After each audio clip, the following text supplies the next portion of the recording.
भूमध्य सागर और मृत सागर के बीच में बसा है एक देश इजराइल, जो वर्तमान में भू राजनीति के लिए एक बहुत ही महत्वपूर्ण स्थल बना हुआ है। याद रखिए, इजराइल जो है वो भूमध्य सागर के पूर्वी तट पर बसा हुआ है। अगर आप इसकी स्थिति की बात करोगे तो ये उत्तर पूर्वी गोलार्ध में स्थित है, यानी कि नॉर्थ ईस्टर्न हेमिस्फीयर के अंदर। अक्षांश यानी कि लैटिट्यूड की बात करें तो ये लगभग 29.30 डिग्री नॉर्थ से लेके 33.30 डिग्री नॉर्थ के बीच में स्थित है। और देशांतर यानी कि लॉन्गिट्यूड की बात करोगे तो ये 34 डिग्री ईस्ट से लेके 36 डिग्री ईस्ट के बीच में स्थित है। अगर आप इसकी स्थिति गौर से देखोगे तो ये भूमध्य सागर के बिल्कुल करीब है। इस वजह से यहाँ की जो जलवायु है, क्लाइमेट है, वो भूमध्य सागरीय हो जाता है, यानी कि क्लाइमेट भी मेडिटेरेनियन हो जाता है। ध्यान रखने वाली बात है कि यहाँ की गर्मी बहुत ज्यादा गर्म होती है और सर्दियों में हल्की बारिश होती है, क्योंकि बगल में ही भूमध्य सागर है। सीमाओं की बात करोगे तो उत्तर में लेबनान नजर आएगा, उत्तर पूर्व में सीरिया, पूर्व में जॉर्डन, दक्षिण में आपको मिस्र और अकाबा की खाड़ी यानी कि गल्फ ऑफ अकाबा नजर आएगी, जो कि आगे जाके लाल सागर यानी कि रेड सी से जुड़ती है। और पश्चिम में आपको भूमध्य सागर नजर आएगा। क्षेत्रफल की बात करें तो इसका क्षेत्रफल 20,770 वर्ग किलोमीटर से लेके 22,145 वर्ग किलोमीटर तक जाता है। अगर आप हिस्टोरिकली देखेंगे तो 1947 में यूएन ने कुछ इस तरीके से जमीन का बंटवारा किया था, और उसके बाद बहुत सी चीजें हुई। बहुत से फिलिस्तीनी लोगों ने अपनी जमीनें जो है वो इजरायलियों को बेची भी, और साथ ही बहुत से युद्ध भी हुए। और आज की अगर आप वर्तमान स्थिति देखोगे तो कुछ इस तरीके की है, जहां पर इजराइल जो है उसके पास कंट्रोल बहुत ज्यादा है। यहाँ आपको दो और महत्वपूर्ण चीजें नजर आएंगी। एक तो ये है वेस्ट बैंक, जिसको पश्चिमी तट के नाम से भी जाना जाता है, और दूसरी तरफ कोने में है गाजा स्ट्रिप, जिसको गाजा पट्टी के नाम से भी जाना जाता है। ये वो एरिया है जो कि फिलिस्तीनी एरिया कहलाता है।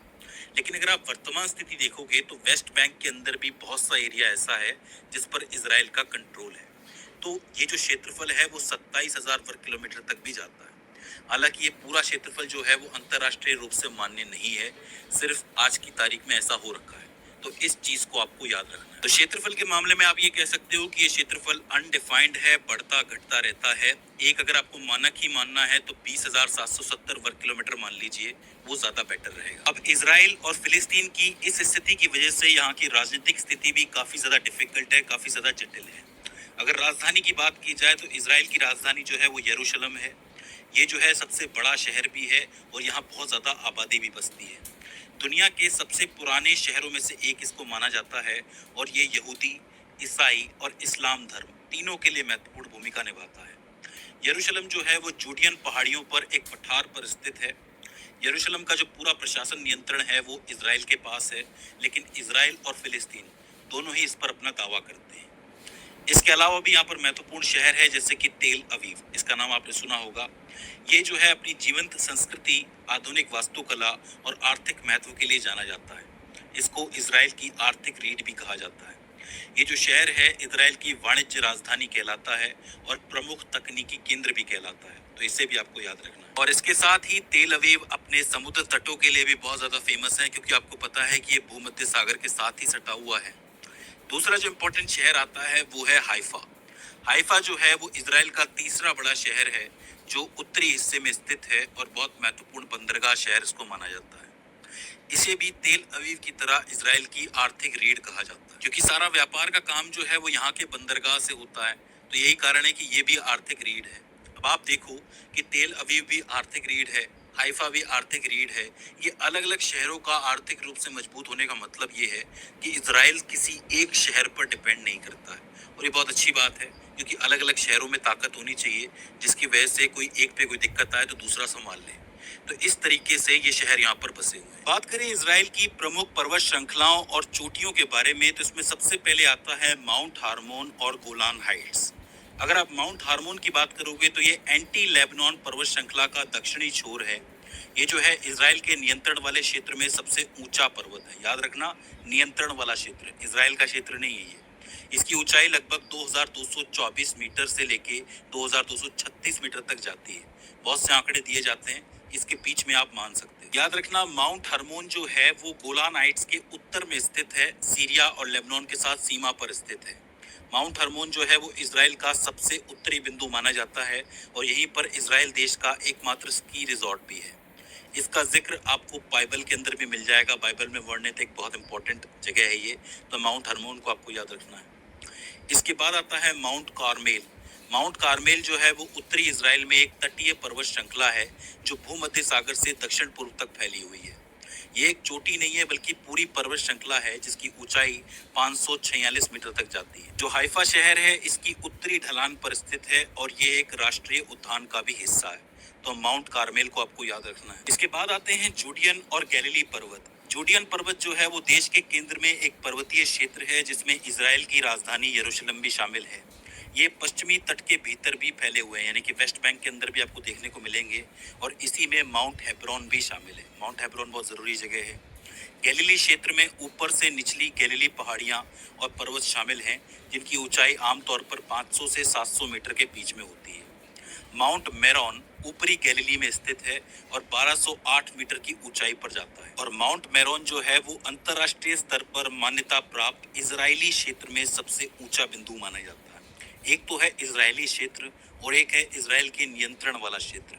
अगर कोई पूछे कि इजराइल के नियंत्रण वाले क्षेत्र में सबसे ऊंचा पर्वत कौन सा है तो आप माउंट हर्मोन लिखोगे, और इजरायली क्षेत्र में सबसे ऊंचा पर्वत कौन सा है तो आप माउंट मेरोन लिखोगे। कंफ्यूज बिल्कुल मत होना। इसी में आती है माउंट ऑफ ऑलिव्स जो कि लगभग 835 मीटर ऊंची है और यरूशलेम के पास स्थित एक पर्वत श्रृंखला है। इसका वर्णन आपको बाइबल की बहुत सी घटनाओं के अंदर मिल जाएगा और साथ ही यहीं पर दुनिया का सबसे बड़ा यहूदी कब्रिस्तान भी मौजूद है। इसके अलावा जो माउंट तांबोर है वो निचली गैलिली में स्थित है और इसकी ऊंचाई लगभग 588 मीटर है। ठीक है। इसके बाद आखिर में नेगेव क्षेत्र के पर्वत भी आते हैं। नेगेव वैसे एक रेगिस्तान का क्षेत्र है, वहां पर भी आपको पर्वत श्रृंखलाएं देखने को मिल जाएंगी, जैसे कि माउंट रेमन जिसकी ऊंचाई लगभग 1035 मीटर है। तो इसे भी आपको ध्यान में रखने की जरूरत होती है। अगर हम पूरी एक लिस्ट के बारे में बात कर लें तो आपको माउंट हर्मोन याद रखना है जो कि गोलान हाइट्स क्षेत्र के अंदर है। इजरायली अधिकृत क्षेत्र है ये, 2236 मीटर की ऊंचाई पर है ऑलमोस्ट। माउंट मेरोन है जो कि ऊपरी गैलिली के अंदर है, 1208 मीटर ऊंचा है। माउंट रेमन जो है वो नेगेव क्षेत्र में है, 1035 मीटर ऊंचा है। माउंट ऑफ ओलिव्स है जो कि पूर्वी यरूशलेम के अंदर है, 835 मीटर ऊंचा है। माउंट ताबोर की बात कर लें तो वो निचले गलीली के अंदर है, 588 मीटर ऊंचा है। और आखिर में माउंट कार्मेल जो है वो हाइफा के अंदर है, 546 मीटर ऊंचा है। इस पूरी लिस्ट को ठीक तरीके से याद कर लीजिएगा। बात करें इजराइल की महत्वपूर्ण नदियों के बारे में तो सबसे पहले आएगी जॉर्डन नदी। जॉर्डन नदी जो है वो इजराइल की सबसे लंबी और सबसे प्रसिद्ध नदी है जिसकी लंबाई लगभग 251 किलोमीटर है। इसे दुनिया की सबसे पवित्र नदियों में से एक माना जाता है और यह यहूदी धर्म और ईसाई धर्म में अत्यधिक महत्व रखती है क्योंकि इसमें जॉन द बैप्टिस्ट यानी कि बपतिस्मा देने वाला जॉन, इसमें एक रिवाज होता है ईसाइयों के अंदर, आपको पता है, और यहूदियों में भी होता होगा बपतिस्मा वाला, मुझे एग्जैक्टली पता नहीं है। तो जॉन द बैप्टिस्ट जो थे उन्होंने यीशु मसीह का बपतिस्मा इसी नदी के अंदर किया था, इसलिए इसको इम्पोर्टेंट माना जाता है। धार्मिक रूप से भी है और साथ ही आर्थिक रूप से भी है, तो इसे आपको याद रखना है। ये नदी गैलिली सागर से मृत सागर तक बहती है और इसकी प्रमुख सहायक नदियों में बनियास नदी जिसको नहल हरमोन के नाम से जाना जाता है, डैन नदी, हसबानी नदी और अयून स्ट्रीम शामिल है। तो इसे आपको याद रखना है। इसके अलावा कुछ एक नदियां जो है वो भूमध्य सागर में भी जाके मिलती हैं, जैसे कि किशोन नदी, नहल अलेक्जेंडर नदी जो कि 45 किलोमीटर लंबी है, लखिश नदी जो कि 70 किलोमीटर लंबी है। इसके अलावा अयालोन नदी जो कि जूडियन पहाड़ियों से निकलती है और यारकौन नदी में जाके मिलती है। तो इन नदियों को आप स्पेशली याद रख सकते हो जो कि सिर्फ भूमध्य सागर में जाके गिर रही है। इसके अलावा मृत सागर यानी कि डेथ सी भी अपने आप में एक इम्पोर्टेंट जल निकाय है जिसमें पानी कहाँ से आता है, जॉर्डन नदी से आता है। तो इससे भी आपको आखिर में याद रखना है। इजराइल के कुछ एक अन्य प्रमुख जल निकाय भी हैं जैसे कि गैलिली सागर, वो बता चुका हूँ मैं आपको, इसको किनरेत के नाम से भी जाना जाता है। लाल सागर हो गया, भूमध्य सागर तो है ही है। तो इन सभी को ठीक तरीके से याद रख लीजिए। अगर आपको हवाई अड्डा याद रखना है तो एक बहुत ही इंपॉर्टेंट हवाई अड्डा है इजराइल के अंदर जिसका नाम है बेन गुरियन अंतर्राष्ट्रीय हवाई अड्डा। ये तेल अवीव के पास स्थित है, इजराइल का मुख्य अंतर्राष्ट्रीय हवाई अड्डा है। हाल ही में सुरक्षा के कारणों से इसको बंद कर दिया गया है जिससे कि अंतर्राष्ट्रीय यात्रा काफी ज्यादा प्रभावित हुई है। इसको बहुत ही मेन माना जाता है क्योंकि हजारों लाखों यात्री जो है वो इससे ट्रेवल करते हैं। तो इससे आपको याद रखना है, ये बहुत जरूरी है। अब आखिर में हम बात कर लेते हैं इजराइल के बंदरगाहों के बारे में। तो लगभग 3 इंपॉर्टेंट बंदरगाह हैं। सबसे पहले आता है हाइफा बंदरगाह जो कि सबसे महत्वपूर्ण माना जाता है क्योंकि हाइफा को बंदरगाह शहर के नाम से भी जाना जाता है। भूमध्य सागर पर ये खुलता है, हाइफा के अंदर मौजूद है। इसराइल का सबसे बड़ा अंतर्राष्ट्रीय बंदरगाह इसको कहा जाता है। लगभग 30% आयात ये संभालता है। जो प्रमुख नौसैनिक अड्डा है और तेल रिफाइनरी है वो यहाँ पर मौजूद है। यहीं पर अदानी समूह का भी निवेश हुआ है, आपको पता है। हाल ही के अंदर इसको निशाना भी बनाया गया था, तो इस जगह को आपको याद रखना है। दूसरा जो इम्पोर्टेंट बंदरगाह है वो अशदोद बंदरगाह है। वो भूमध्य सागर पर ही है, अशदोद के अंदर मौजूद है। ये भी प्रमुख अंतर्राष्ट्रीय बंदरगाह है, तो इसे आपको याद रखना है। और तीसरा है इलात बंदरगाह, जो कि इलात के अंदर मौजूद है, लाल सागर पे मौजूद है और देश का दक्षिणी प्रवेश द्वार कहा जाता है। तो दक्षिण के लिए बहुत ही इंपॉर्टेंट इस जगह को माना जाता है, तो इसे आपको याद रखना है। तो 3 बंदरगाह हो जाते हैं, हाइफा बंदरगाह वो तो बहुत इंपॉर्टेंट है ही, अशदोद बंदरगाह और इलात बंदरगाह। तो इन तीनों को आपको याद रखना है।